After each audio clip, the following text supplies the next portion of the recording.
అందరికీ నమస్కారాలు. ఈరోజు ఎన్నికల్లో అనతి కాలంలో జరుగుతున్న సందర్భంగా ఇంకా ఎన్నికలకి 3-4 రోజులు సమయం ఉండగా ఓడిపోతున్నామనే భయం కొద్దీ ఈనాడు వైఎస్ఆర్సీపీ నాయకులు తప్పుడు విధానాలు, అసత్య ప్రచారాలు ప్రచారాలు చేయటమే కాకుండా ఈనాడు ముస్లింలని మభ్యపెట్టి మాయ చేసి అపోహలకు గురి చేసి వారి ఓట్లను కొల్లగొట్టే ప్రయత్నం చేస్తున్నారు. కొందరు ముస్లిం పెద్దలు వైసీపీకి ఓటేయమని చెప్పడం ఇది తొందరపాటు, ఏకపక్ష నిర్ణయం అనే విషయాన్ని ఈ సందర్భంగా మనవి చేస్తున్నా. ఈనాడు పవిత్రమైన మసీదులలో మేనేజ్మెంటు వైఎస్ఆర్సీపీ ఒత్తిళ్ళకి లొంగి మసీదు కమిటీ వారు మరి డైరెక్ట్గా బహిరంగంగా నమాజు సమయంలో, మరి ముఖ్యంగా శుక్రవారం పూట నమాజ్ సమయంలో వైఎస్ఆర్సీపీకి ఓటేయమని అడుగుతున్నారు, చెబుతున్నారు అనే విషయం మా దృష్టికి వచ్చింది. దీన్ని మేము తీవ్రంగా అభ్యంతకరాన్ని వ్యక్తం చేస్తున్నాం. రాజకీయ విషయాలు మరి ఈనాడు మసీదులో మాట్లాడకూడదు. ఏదైనా దేశంలో ఉన్న, రాష్ట్రంలో ఉన్న పరిస్థితుల మీద పరోక్షంగా మాట్లాడే అవకాశాలు ఉన్నాయి కానీ అది తప్పులేదు. కానీ ఈనాడు నేరుగా ఒక పార్టీని కొమ్ము కాస్తూ వైఎస్ఆర్సీపీకి ఓటేయమని ఈరోజు మరి ముస్లిం సమాజాన్ని మసీదులో కోరటం అనేది ఇది ఎలక్షన్ కమిషన్ నిబంధనలకు కూడా విరుద్ధం అనే విషయాన్ని ఈ సందర్భంగా మీరు గమనించాలి. ఒకరిపై ఉన్న కోపాన్ని మరొకరిపై చూపటం సరికాదు. ఈనాడు తెలుగుదేశం పార్టీ ఒక లౌకిక పార్టీ, మత సామరస్యాన్ని కాపాడిన పార్టీ, ముస్లింల సంక్షేమానికి కట్టుబడి ఉన్న పార్టీ అని ఈ సందర్భంగా మనం చేస్తున్నా. ముఖ్యంగా ఈనాడు తెలుగుదేశం పార్టీకి ఓటేస్తే బీజేపీకి ఓటేసినట్లుగా ప్రచారం చేస్తున్నారు. 4% రిజర్వేషన్ రద్దవుతుందని అసత్య ప్రచారాలు చేస్తున్నారు. ఒకసారి ముస్లిం సోదరులు గమనించాలి, ఈ 4% రిజర్వేషన్ అనేది రాష్ట్రానికి సంబంధించిన అంశం. అది కాకుండా ఈనాడు సుప్రీంకోర్టు పరిధిలో ఉన్న ఈ మ్యాటరు, ఈ సబ్జెక్టు ఎవరు కూడా దీనిలో కలగజేసుకోలేరు. సుప్రీంకోర్టు తీర్పు వచ్చేంత వరకు దీని మీద ఎవరు కూడా చర్యలు తీసుకునే అవకాశం ఉండదు, రద్దు చేసే సమస్య ఉండదు. అందుకనే చంద్రబాబు నాయుడు గారు సుప్రీంకోర్టులో కూడా వాదనలు బలంగా వినిపించాలనే ఉద్దేశంతో ఆనాడు 2 మరి రాజ్యాంగ నిపుణులైన లాయర్లను పెట్టి, ఒకవేళ వాదనలు వస్తే విచారణకు వస్తే వాదనలు వినిపించడానికి 2 లాయర్లని పెట్టి 5 కోట్ల రూపాయలు కేటాయించిన విషయాన్ని కూడా ఈ సందర్భంగా మీరు గమనించాలి. నరేంద్ర మోడీ గారు ఎన్డీఏ అధికారంలో ఉన్నప్పుడే 2014 నుండి 2019 వరకు 4% రిజర్వేషన్ని ఆనాడు తెలుగుదేశం పార్టీ 100% అమలు చేసి చూపెట్టిందనే విషయాన్ని కూడా ఈ సందర్భంగా గమనించాలి. ఈనాడు చంద్రబాబు నాయుడు గారు ప్రతి సభలో, ఎన్నికల ప్రచార సభలో చెబుతున్నారు 4% రిజర్వేషను యథాతథంగా ఉంటుంది, దాన్ని రద్దు చేసే సమస్య లేదు, దాన్ని అవసరమైతే చట్టబద్ధత కల్పించడానికి సుప్రీంకోర్టులో కూడా తీర్పు సానుకూలంగా రావడానికి నేను ప్రయత్నం చేస్తానని ఈనాడు బహిరంగ చెబుతున్నా. ఇంకా ఈ 4% రిజర్వేషను రద్దు చేస్తారనే అపోహలో ఈనాడు ఉన్న విషయాన్ని ఈరోజు ముస్లిం సమాజం ఆ విషయాన్ని మరిచిపోవాలి. తెలుగుదేశం పార్టీ రద్దు చేయబోదనే విషయాన్ని ఈ సందర్భంగా మీకు మనవి చేస్తున్నా. ఈనాడు 5 సంవత్సరాలుగా బీజేపీతో, ఎన్డీఏతో అంటకాకిన జగన్మోహన్ రెడ్డి గారు తన కేసుల్లో ఎక్కడ అరెస్టు చేస్తారో అనే భయంతో ఈ రాష్ట్ర అవసరాలని పూర్తిగా ఎన్డీఏకి తాకట్టు పెట్టి ఈరోజు జగన్మోహన్ రెడ్డి గారు మరి ఎన్డీఏకి తొత్తుగా మారిన విషయం అందరికీ తెలిసిందనే విషయాన్ని ఈ సందర్భంగా మనం చేస్తున్నా.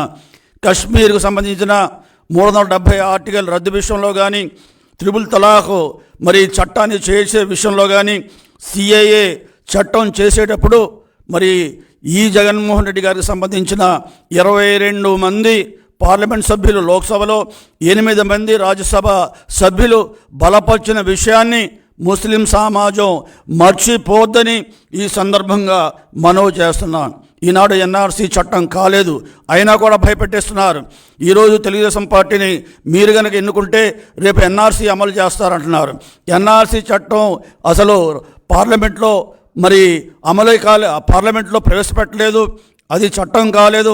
ఒకవేళ రేపు చట్టం అయినా సరే ఈ ఎన్ఆర్సీ మూలంగా ముస్లిం సమాజానికి పౌరసత్వం విషయంలో ముస్లింలకు ఎక్కడా ధోకా లేకుండా, వాళ్ళకి ఇబ్బంది లేకుండా చూసుకునే బాధ్యత ఈనాడు చంద్రబాబు నాయుడు గారు వహిస్తారనే విషయాన్ని కూడా ఈ సందర్భంగా మీరు గమనించాల్సిందిగా మనం చేస్తున్నాం. ఈనాడు మరి బీజేపీని బూచీగా చూపెడుతున్నారు. కేవలం ఎన్నికల్లో పొత్తు పెట్టుకునే దాన్ని బూచీగా చూపెడుతున్నారు. 5 సంవత్సరాలుగా బీజేపీతో అంటకాకి ఈరోజు కూడా మరి అంబటి రాంబాబు గారు చెబుతున్నారు, ఒక ఇంటర్వ్యూలో చెప్పారు, రేపు భవిష్యత్తులో 25 పార్లమెంట్ సీట్లు నెగ్గితే బీజేపీవే అని ఆయన చెప్తున్నాడంటే మరి రాబోయే రోజుల్లో కూడా మీరు బీజేపీతో ఉంటారనేది ఈనాడు బహిరంగంగా చెబుతున్నారు. అంతేకాకుండా సజ్జల రామకృష్ణారెడ్డి గారు ఒక ఇంటర్వ్యూలో చెప్పారు, ఏ రకంగా అయితే గతంలో కేంద్రంతో అంటకాకామో అదే రకంగా రాబోయే రోజుల్లో కేంద్రంతో అదే రకంగా మేము అంటగాగుతాం. ఈ రాష్ట్రానికి కేంద్ర ప్రభుత్వానికి ఏ రకంగా సంబంధాలు గతంలో ఉన్నాయో అదే రకమైన సంబంధాలు ఉంటాయని సజ్జల రామకృష్ణారెడ్డి గారు చెప్పిన విషయాన్ని కూడా ముస్లిం సోదరులు మరిచిపోవద్దని సందర్భంగా మనం చేస్తున్నా. ఈనాడు బీజేపీ విరుద్ధంగా నరేంద్ర మోడీ గారిని విమర్శించే మరి ధైర్యం ఈరోజు జగన్మోహన్ రెడ్డి గారు చేయగలుగుతారా అని ఈరోజు సూటిగా నేను జగన్మోహన్ రెడ్డి గారిని ప్రశ్నిస్తున్నాను. అంతేకాదు రేపు కేంద్రంలో నేను బీజేపీని సమర్థించను, నేను ఎన్నైతే పార్లమెంట్ సీట్లు గెలుస్తానో ఆ పార్లమెంట్ సీట్లని నేను కాంగ్రెస్కి సపోర్ట్ చేస్తాను, కాంగ్రెస్కి బలపరుస్తాను అనే చెప్పే ధైర్యం ఈరోజు జగన్మోహన్ రెడ్డి గారు ఉందా అనే విషయాన్ని కూడా లేదనే విషయాన్ని కూడా ఈ సందర్భంగా ముస్లింలు గమనించాలి. బీజేపీకి సానుకూలంగా ఉంటూ కేవలం ఎన్నికలలో మాత్రమే ఈరోజు చంద్రబాబు నాయుడు గారిని అదే రకంగా పవన్ కళ్యాణ్ గారిని విమర్శిస్తున్నారు తప్ప ఎక్కడ కూడా బీజేపీని కానీ, బీజేపీ నాయకులను కానీ, బీజేపీ పార్టీని కూడా విమర్శించడానికి కూడా సాహసించని ఈ వైఎస్ఆర్సీపీ ఏ రకంగా ముస్లింల సంరక్షణని చేస్తుందనే విషయాన్ని కూడా ఈ సందర్భంగా మీరు గమనించాలి. ఈనాడు ఈ రాష్ట్రాన్ని జగన్మోహన్ రెడ్డి గారు పరిపాలించిన 5 సంవత్సరాల్లో ఈ రాష్ట్రాన్ని అప్పుల ఊబిలో దింపారు. గతంలో 66 సంవత్సరాలుగా పాలించిన ముఖ్యమంత్రులు 3.5 లక్షల కోట్లు అప్పులు చేస్తే ఈయన ఒక్కడే 10 లక్షల కోట్లు అప్పులు చేశారు. ఈరోజు రాష్ట్రంలో అప్పుల భారం 14 లక్షల కోట్లకి చేరుకుంది. అంతేకాకుండా రాష్ట్ర అభివృద్ధి లేదు, సంక్షేమం లేదు, మరి ఏ రకమైన ఉపాధి అవకాశాలు లేవు, పెట్టుబడులు లేవు, పరిశ్రమలు లేవు. ఈ రాష్ట్రం 10 సంవత్సరాలు వెనక్కుపోయిన విషయాన్ని కూడా ముస్లింలు గమనించాలి, రాష్ట్ర ప్రజలు గమనించాలనే సందర్భంగా మనం చేస్తున్నాం.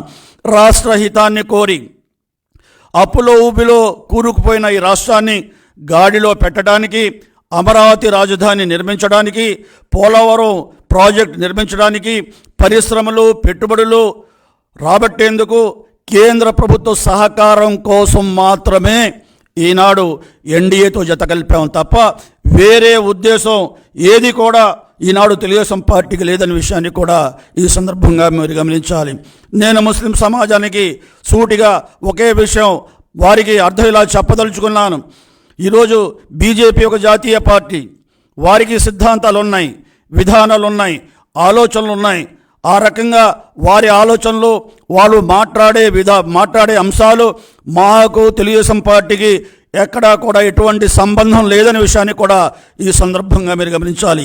టీడీపీ సిద్ధాంతం, ఆలోచనలు, విధానాలు కేవలం లౌకిక విధానం, మత సామరస్యం, అదే రకంగా సమాజంలో ఉన్న పేదలందరికీ ఒక అభివృద్ధి పందాలో నడిపి ధనికులు చేయాలి, పేదరికం లేని సమాజాన్ని నిర్మించాలనేది ఈనాడు తెలుగుదేశం పార్టీ చంద్రబాబు నాయుడు గారు లక్ష్యం అనే విషయాన్ని ఈ సందర్భంగా మీరు గమనించవలసిందిగా మనవి చేస్తున్నా.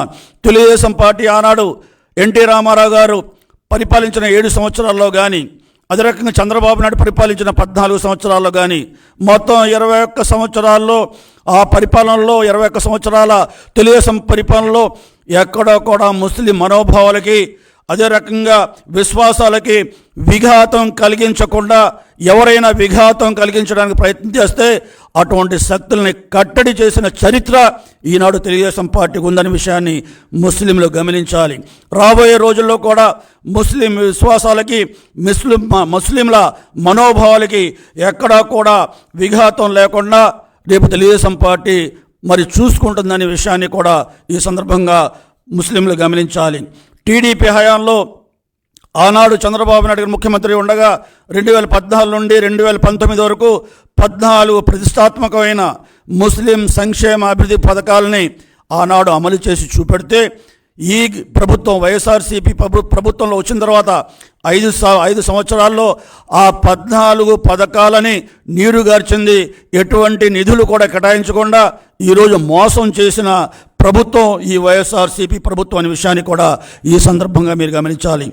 ముస్లింలపై దాడులు, హత్యలు, మానభంగాలు, ఆత్మహత్య చేసుకునే విధంగా తీవ్ర ఒత్తిళ్లకు గురి చేసిన సంఘటనలు ఒకసారి గుర్తుకు తెచ్చుకోండి.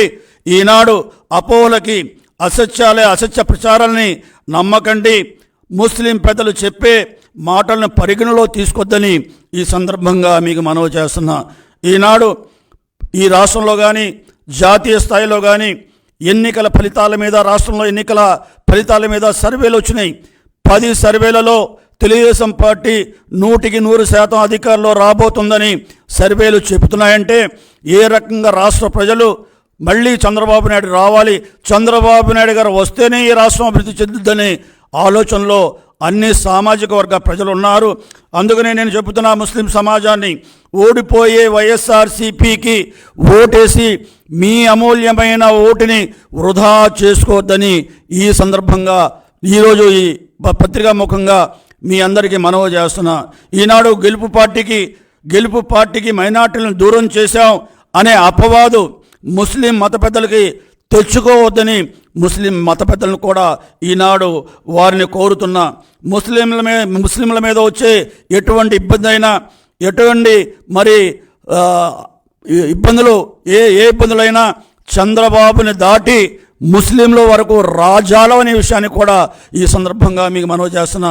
కాబట్టి దయవుంచి ఏవైతే ఈ ఎన్నికలు జరుగుతున్నాయో ఈ ఎన్నికల్లో నిష్పక్షపాతంగా మరి ఎటువంటి ఒత్తిడికి లొంగకుండా మత పెద్దలు కొందరు మరి వైఎస్ఆర్సీపీ యొక్క ఒత్తిళ్లకి లోనై ఈనాడు మరి తెలుగుదేశం పార్టీకి ఓటేయొద్దు, వైఎస్ఆర్సీపీకి ఓటేయమని చెప్పడం ఇది సరైన కాదు, ఈ పద్ధతి కాదు.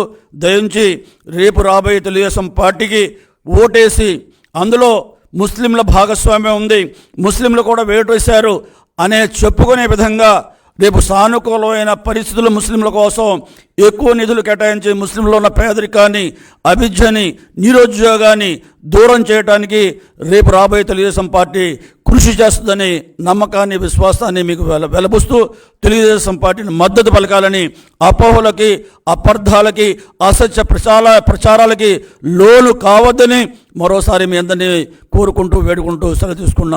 అల్లాహ్ హాఫీజ్.